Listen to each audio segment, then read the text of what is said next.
เครื่องผสมปูนเนาะคันสิว่าก็แม่นละพี่น้อยอ๋อเทิมเลยนี่เนาะโอ้นี่ก่อบ่น้องนี่นะโดยอืมสร้างเฮ็ดโอ้เป็นมีกระดีคือกันได้พี่น้อง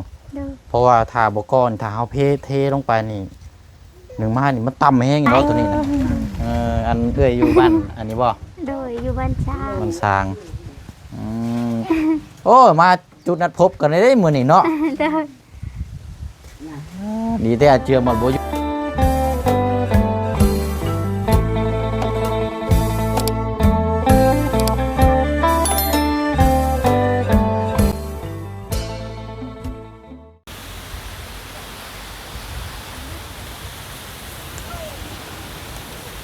เดินทางมาฮอดจอดถึงเป็นทีเรียบร้อยเด้อพ่อพี่น้อง FC เฮาเบิดสุขุสุคนพี่น้องเนาะกลับเมื่อบ้าน 2-3 มื้อซ้ำบ่ได้เดินทางเมื่อเนาะพี่น้องเนาะตัดภาพมาบัดนี้มาอยู่หน้าบ้านของทางเฮือนซ่านของทางกระเจืองแล้วก็ทางน้องหั่งละบัดนี้พี่น้องเนาะเป็นเวลากะบ่ายโมงน้อยๆในตอนนี้พี่น้องเนาะเอากะนี่แหละพี่น้องเฮาเดินทางขึ้นมารอบนี้ก็มีเรื่องราวเนาะที่ให้พี่ให้น้องติดตามรับชมเบิ่งความสำเร็จน้ำกันอีกรอบนึงเนาะพี่น้องเนาะก็คือเทพื้นเนาะพี่น้องเนาะเทพื้นปรับหนาดินนี่แหละพี่น้องเนาะที่งานเฮาข้างคาอยู่ขึ้นมารอบนี้ก็น่าจะเก็บตกให้แล้วมื้อนี้พี่น้องเนาะกับทักทายสบายดีและสวัสดีพ่อแม่พี่น้องเบิดสุขุสุคนเด้อพี่น้องเนาะเพราะว่าสิอยู่ภายในและก็ต่างประเทศเอาพี่น้องเนาะเอากะมาติดตามน้ำกันเนาะพี่น้องเนาะสำหรับเคสของทางเจืองและก็ทางน้องข้างที่ทางบ่เชียงนี่มอบหมายมอบงานให้ทางไอ้สร้างเนาะแล้วก็แจ้งพี่แจ้งน้องให้รับรู้น้ำกันก็นี่แหละพี่น้องเนาะทางสร้างเพิ่นเอาเครื่องปั้นเนาะอันนี้พี่น้องปั้นเกี่ยวกับเทพื้นนี่แหละพี่น้องจะเป็นห้องเครื่องมาช่างแหละนี่พี่น้องห้องกับบุคือกันแต่ว่าเครื่องตัวนี้นี่ใช้งานเพิ่นเอาไปซอยทั้งวัดก่อนเนาะทั้งวัดแล้วก็พอดีโยกย้ายมามื้อนี้น่าจะแก้ตัวนี้มาพี่น้องเนาะเพราะว่าทั้งสร้างเพิ่นก็โทรบอกทางบ่เชียงว่าน่าจะเป็นมื้ออื่นเนาะเอาละพี่น้องมื้ออื่นน่าจะพร้อมติดตามเบิ่งน้ำกันสำหรับทางเทพื้นตัวนี้เนาะเดี๋ยวเข้าไปหาทางน้องห้างก่อนโอ้ทางประตูเรามาเยี่ยมยามนี่พี่น้องเนาะทางพ่อตาของทางเจืองเนาะแต่ทางเจืองนี่จักอยู่บ่ได้ว่าอยู่ใดนี่พี่น้องเนาะย่านบ่อยู่น้องเพิ่นนี่เนาะเอาล่ะพี่น้องเนาะก็ติดตามรับชมเบิ่งน้ำกันก็บ่มีหยังพี่น้องเอ้ยของฝากของต้อนกันบักซีดีต้มแล้วก็กับขนมเนาะบักซีดีต้มนี่ก็ซื้อซอยทางมีตู้ทอนอยู่บ้านหนองบัวทองเนาะทางเวขึ้นมาแล้วพี่น้องซอยมีตู้เพิ่นแล้วก็เฮาบ่ได้กินแล้วมาส่งต่อทั้งนี้อีกบ้านนี้เนาะเครื่องเนาะใหญ่แท้นี่เครื่องผสมปูนเนาะคันสิว่าก็แม่นละพี่น้องเอ้ยเทิมเลยนี่เนาะเอาพบเจอกันอีกคือเก่าฮัลโหลยิ้มได้เด้นี่ปลาลุงบ่ได้เห็นหลายมื้อหลายวันนี่เด้นี่เนาะ2-3 มื้อแล้วไปยังแก้มไปยังคือแดงแท้น่ะยุงกะยุงมียุงบ่ซะมีอยู่โอ้ป้อหน้าแรงบ่เลยอันนี้เนาะ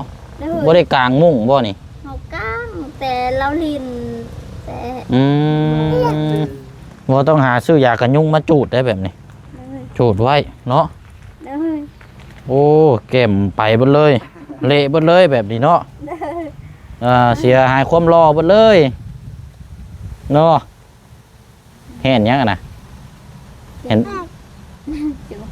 นมักแตงอยู่ในสวนอันนี้บ่เอ้ยเนาะเอาสบายดีทั้งอันประตูเนาะเอาไปดีแล้วพอเด้อหากมาบ่เจ้าเดี๋ยวว่ามาแต่ถึงแล้วมามื้อนี้แหละหากฮอดนี่บ่โอ้ลงอยู่บันตารางนี้โดยเอากันนี่แหละเนาะผ่านไปผ่านมาเยี่ยมลูกกับมีเฮือนซานลานแป้งแค่แน่พ่อแม่มาเยี่ยมยามกับพี่มองพักมองเศร้านะพ่อเนาะ อได้นั่งได้ส้นได้เช้านี่แหละพี่น้องเอ้ยโอ้ยก็มีอยู่ คักแล้วป่านนี้เนาะเอา เจ้า เอา ได้งานจากคักงามแล้ว และพ่อแม่มาเยี่ยมมายามกับพ่อได้ส้นได้เช้าเนาะ โดย หักดอกบัดนี้เอาคนน้อยนี่เจ้านี่เอาตัวนี้เอา ขอบใจเด้อ เห็นหมักสดีนี่สดีต้มกับขนมนี่เอาเด้อ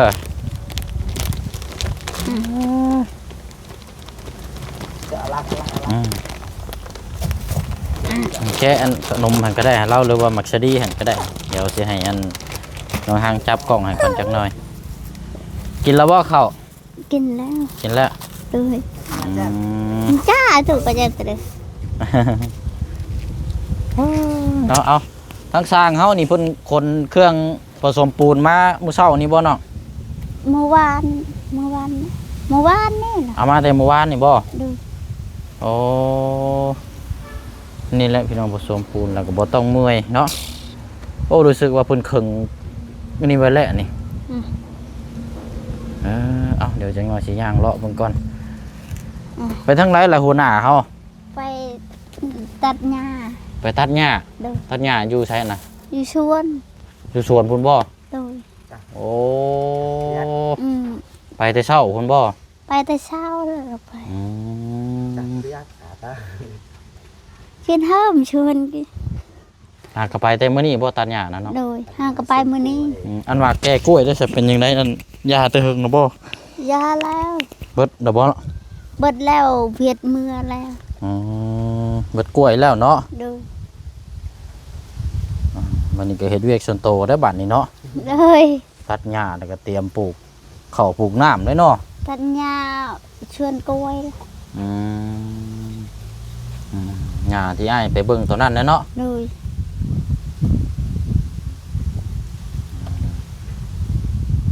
โอเคพลักอยู่น้ำประตูก่อนก็ได้เดี๋ยว เลย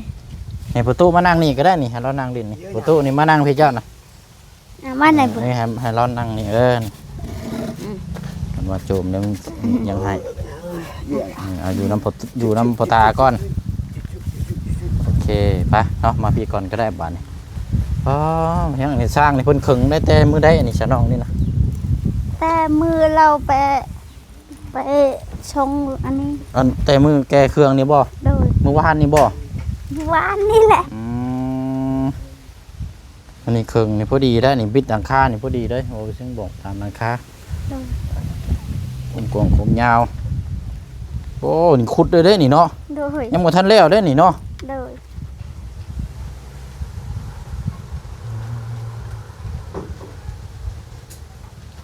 มาขุดนอนได้พี่น้องเพราะว่า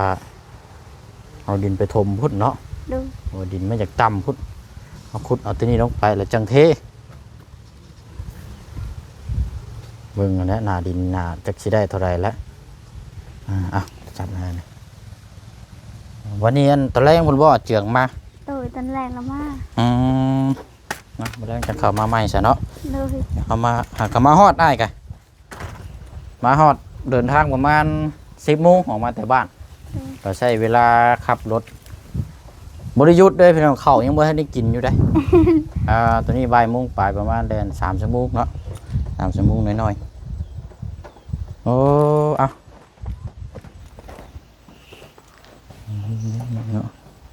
เนี่ยจะให้เพิ่นปรับใหม่ได้นี่ เลย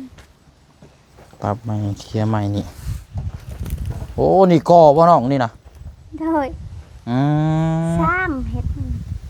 โอ้เป็นมีกระดีคือกันได้พี่น้อง เลย เพราะว่าถ้าบก้อนถ้าเอาเทลงไปนี่หนึ่งมานี่มันต่ำแห้งอยู่แล้วตัวนี้นะ เลย มันต่ำแล้วก็อย่ามาแตกไว้ถ้าเอาบเกตอันถ้าเอาบอเทก่อทานนี่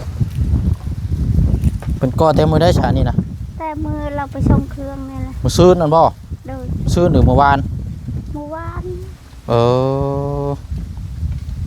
โอ้ดินบล็อกนี่พอดีใส่ตัวนี้พอดีเลยนี่เนาะ เลย กันบ่มีนี่กับบ่แห้งอีกแล้วนี่โอ้ยพอดีเลยสาพี่น้องโอ้ยได้เฮือนงามแล้วบาดนี้ ได้ คักแล้วพลักในซ้ำสีแดนเจ้านี่มาเอิญเนาะ เลย มื้ออื่นนี่ช่างมามื้ออื่นนี่เพราะว่าอันโทรคุยกับทางช่างแล้วโอ้เครื่องตัวนี้มากก็ต้องใช้ไฟเด้อนี่เนาะยืมไฟแล้วอีกเด้อนี่โอ้เช่าแล้วอีกเด้อนี่เครื่องโบกปูนโอ้ละเอียดคักปันยังแล้วว้าแล้วก็เทใส่ล้อแล้วก็ยู่หุ่มว้าหุ่มโอ้ยแล้วไวได้อนี่ เลยไว้แหละ แต่เฮาก็ติดตามเบิ่งปูนนี้บัดนี้ว่าสิเท่าไรเพราะว่าปูนนี่ซื้อมา1โตน20 สอบแต่บ่พอก็จังซื้อเพิ่มใส่อีกพี่น้อยตัวนี้นี่อันนี้ขุดเองบ่หรือว่าสร้างขุด เชื่องกับซ้ำขุด อ๋อเจืองกับสร้าง โดย อ๋อต้องขุดว่าได้เนาะแต่นี่ก็ต้องปรับเบิดได้นี่เนาะ โดย ต้องปรับไหลปูนเฮานี่ก็ต้องเคี่ยวก่อนได้นี่พี่น้องเพิ่งพุ่นสิสูงนะนี่เนาะเบิ่งน้ำกันนั่นแหละเพราะว่าต้องขุดเอานะพี่น้องถ้าบ่ขุดก็บ่ได้ต้องปรับหน้าดินเบิดเลยนั่นแหละ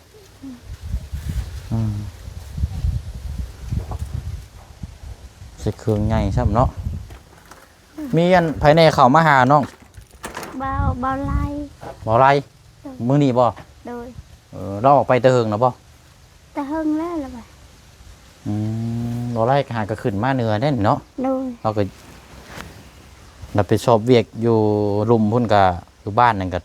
โอ้บ่แม่นเดือนหนึงแล้วจักพี่น้องมื้อนี้ก็ขึ้นมาเนาะ โดย นี่นะซะเนาะตอนนี้ก็บ่ายโมงน้อยๆเกือบ2 โมง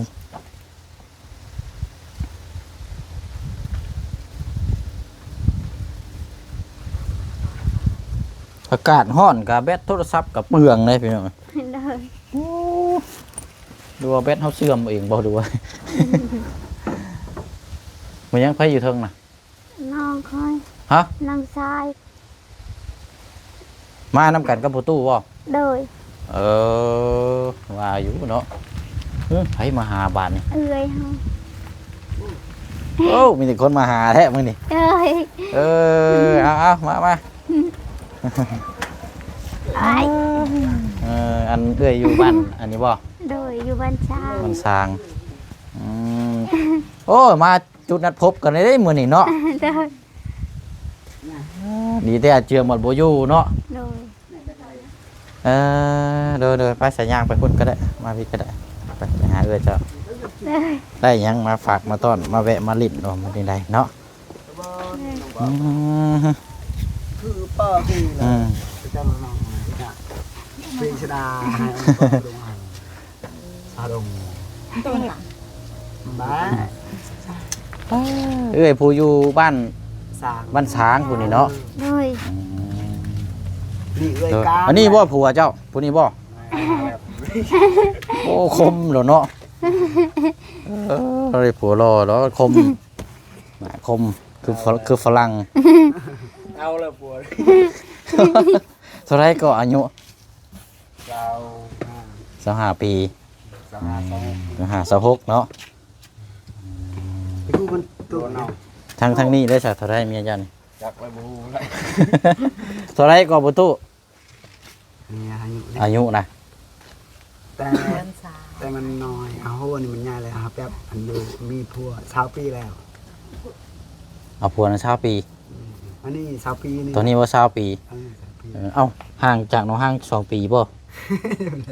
เห็นบ่ล่ะ จักแล้วบูเฮาคือใช่ ไม่เบิ้ล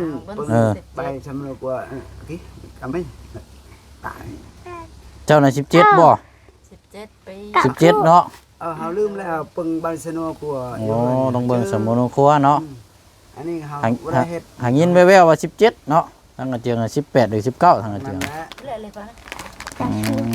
ม นั่นจะไปจ้างที่ละตอน พากันมาแต่ใช้เกาะ คุณยายคุณยาย น้องอดแม่ชื่อไว้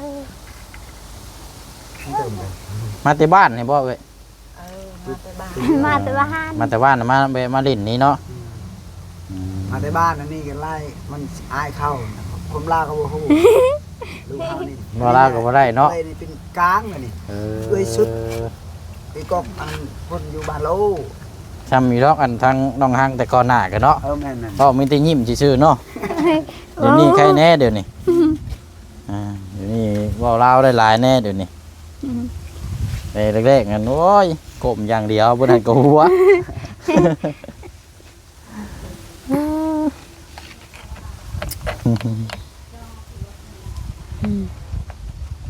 เป็นไรไหม อันเราเอารถคันแดงมาไปหรือว่าคันเก่า ที่จ้างจึงอยู่อ่ะ เอาเจือง เชื่อคันเก่าแล้ว อ๋อคันเก่าบ่ โดย คันนั้นว่าไม่ได้อยู่ในห้องน้ำนี่เนาะ เลย ป้าพุ่นไปได้พุ่น เพื่อดับ อืม ขึ้นได้ดาว น่าเพิ่ม อ่ะ มันเลย เยี่ยมมายามเนาะนี่แหละพี่น้อง กระจายนะ ว่าปวด ไปมาหาสู้ อะไร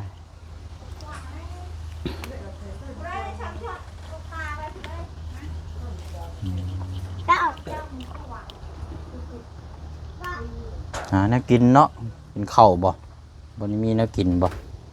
กินไข่แหละ ต้มเนาะ ต้ ต้ ม ม ไข่ หยังตำหุ่งให้ไปเนาะ น้ำกงกูมี หุ่งก็บ่มี เด้อ ไข่ไก่นั้น ต้มไข่ไก่ ยอมเอื่อยนั่น อืมกินข้าวกินน้ำเลยเนาะ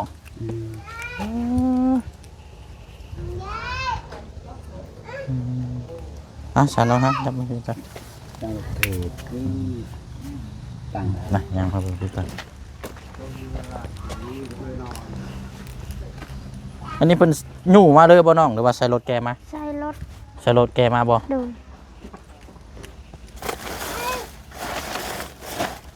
แพงได้นี่พี่น้องเกือบ100,000 บาทพุ่นประจักษ์อันนี้หรือว่า4-50,000พุ่นประจักษ์คือโบกนี่แพงอยู่ได้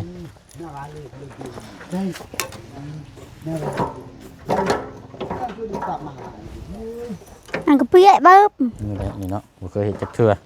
เตาเลย ล็อกไว้บ่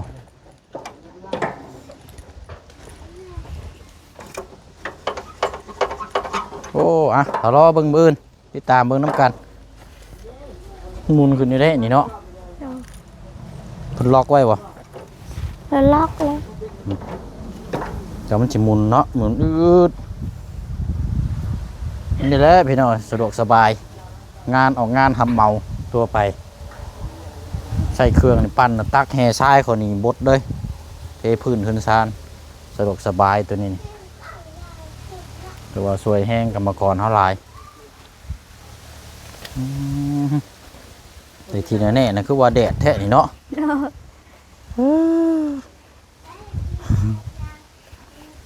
ใช้พลักเป็นนี่ได้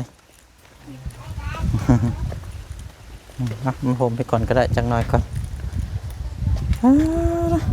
ยับเข้ามาพี่เจ้าน่ะสีแดดเดี๋ยวจับก็ได้เอากินอยู่บ่หมักชะดีแล้วกินลายอยู่บ่ มันจะดิ้นเลยนี่ นั่งเมียอะไรตำรวจชาตรุเนี่ยจะดอย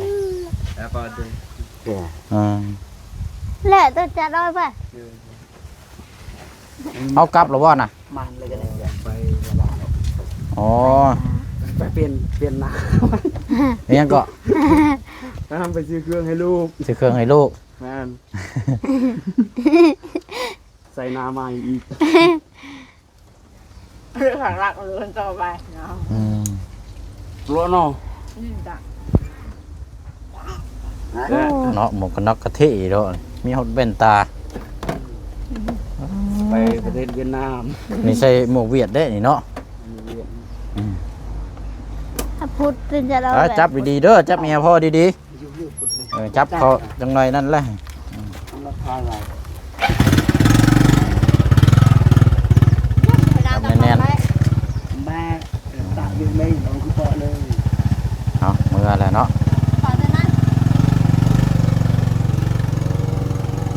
เอามาไวไปไวเนาะ ได้ เออมาซื้อเครื่องสมบ่ ไปละเบ้าไปซื้อนั่นให้ลูกบ้าว่าละทีบ ซื้อรถถีบ เด็กน้อยมัน เอารถถีบให้มาหน่อยเห็นบ่ มาหน่อย จักรยานเนาะ มันให้อยากไร เออ หอดลูกใครลูกไปซื้อให้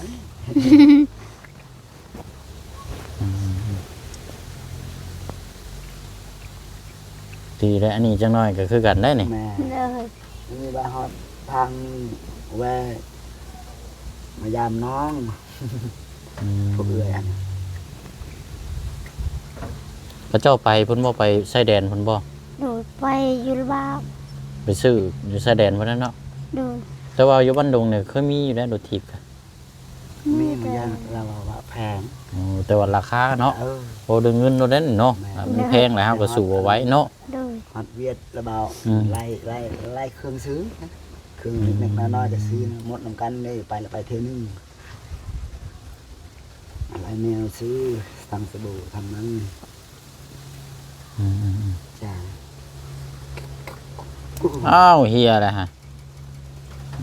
อันนี้กินเด้อๆน้องหางเด้ออย่ามาไว้คำจังนั้นมันสิบุ อืม น่าฮะจับเลย จักแห่นแล้วเราก็เนาะ เลย น่าที่รุ่นอีกอย่าง เดี๋ยวเฮาไม่ได้ปรับหน้าดินตัวนี้แล้วพี่น้องมื้ออื่นพุ่นละปรับหน้าดินตัวนี้ก็จะสร้างจะได้เริ่มเทเลยนี่เบิ่งนี่ ประมาณ โอเคจะเอาน้องหางเดี๋ยวอันนี้ก่อนจักหน่อยก่อนสิพี่น้องไปเนาะเดี๋ยวถ่ายคลิปวันนี้พี่น้องเนาะเดี๋ยวแจ้งเพิ่มเติมน้ำกันเด้อพี่น้องเด้อเนาะถ่ายคลิปสำหรับทางวัดผู้กวางเนาะพี่น้องเนาะที่ว่าทางบุเชียงลงไปล่าสุดเนี่ยก็ไปถามข่าวเรื่องสำหรับทางกองเพลนเนาะกองเพลนตีกองนั่นแหละพี่น้องเนาะพอดีว่าทางศรัทธาจากทางผู้ใหญ่ใจบุญเนาะหรือว่าทางเอื้อยจันเพ่งเนาะพร้อมครอบครัวเอื้อยเพิ่นก็จับจองครับเป็นเจ้าภาพกองเพลนเนาะในขนาดหน้า70ยาวเม็ดเท่าไรแหละพี่น้องเม็ด70ปลายนี่แหละเนาะในราคา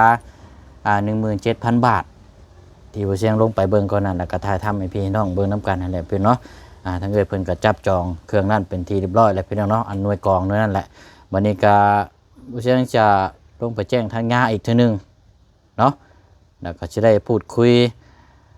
มือทอดถวายก็แม่น่าจะเป็นมือเดียวกันกับทางรถน้ำของทางอาจารย์อยู่บัดผู้กวงนี่แหละพี่น้องเนาะวันที่1มิถุนายนวันที่1ที่2เนาะรถน้ำรัตนาพิเศษพาส่งนะพี่น้องเนาะอาจจะเป็นมื้อเดียวแห่กันเลยเอาก็แจ้งพี่แจ้งน้องน้ำกันได้พี่น้องเด้อเนาะสำหรับทางกองเพลนะพี่น้องเนาะเดี๋ยวเพิ่มเติมจังใดเดี๋ยวรอติดตามเบิ่งพูดคุยกับทางญาอีกน้ำกันอีกทีนึงเนาะว่าจะมีการเพิ่มเติมจังใดแต่ว่าบุเชิงจะไปแจ้งเนาะแจ้งทางญาได้ให้ทางญาเพิ่นบอกกล่าวให้พี่ให้น้องอยู่ทางบ้านนี่รับรู้น้ำกันเนาะว่ามีศรัทธาจากทางผู้ใหญ่อยู่ทางต่างประเทศเป็นเจ้าภาพทั้งกองนี่แหละพี่น้องเนาะรับรู้น้ำกันมื้อวันเวลานัดทอดถวายก็สิได้มาตุ้มมาโฮมสาธุโมทนาบุญน้ำกันพี่น้องเนาะเอาเดี๋ยวจ้างเข้าไปคุยแจ้งกับทางญาน้ำกันอีกทีนึงเนาะพี่น้องเนาะเดี๋ยวอันนี้ก็สิได้ขอตัวเดินทางไปเวียกต่ออีกก้อนบัดนี้พี่น้องเดี๋ยวเข้าไปพุ่นก้อนเนาะทางเคสของทางน้องใจดีหรือว่าทางน้องแต่งจริงน้องเดียงอยู่บ้านกระดับนี่แหละพี่น้องเพราะว่าเมื่อนั้นก็เดินทางเนาะถามเรื่องราวกับทางน้องเพิ่นก็ยังบ่ทันได้ฮู้เพราะบันไดพี่น้องเนาะเพราะเมื่อนั้นก็เป็นมื้อที่เฮาเดินทางกลับเดี๋ยวไปฮู้จักน้ำกันกับทางน้องๆเพิ่นเนาะที่ว่าโอ้คำบอกคำจาเป็นคนมารยาทดีพี่น้องเนาะเฮาติดตามพี่น้องเนาะแต่พี่น้อง FC ก็ให้ความสนใจหลายเดี๋ยวไปดูไปชมเบิ่งน้ำกันเนาะเอาเรื่องราวกันนี่แหละพี่น้องบื้นก็ติดตามน้ำกันแต่ว่าช่วงแรกๆเดี๋ยวไปเส้นสีขาวมาเบิ่งน้ำกันอีกทีนึงเดี๋ยวเราทางเฉียงมาก่อนเอาพี่น้องเนาะคลิปนี้ลาพี่ลาน้องไปก่อนบ๊ายบายเด้อพี่น้องเด้อเนาะสบายดีเบิดสุขุสุคนเนาะไปเนาะ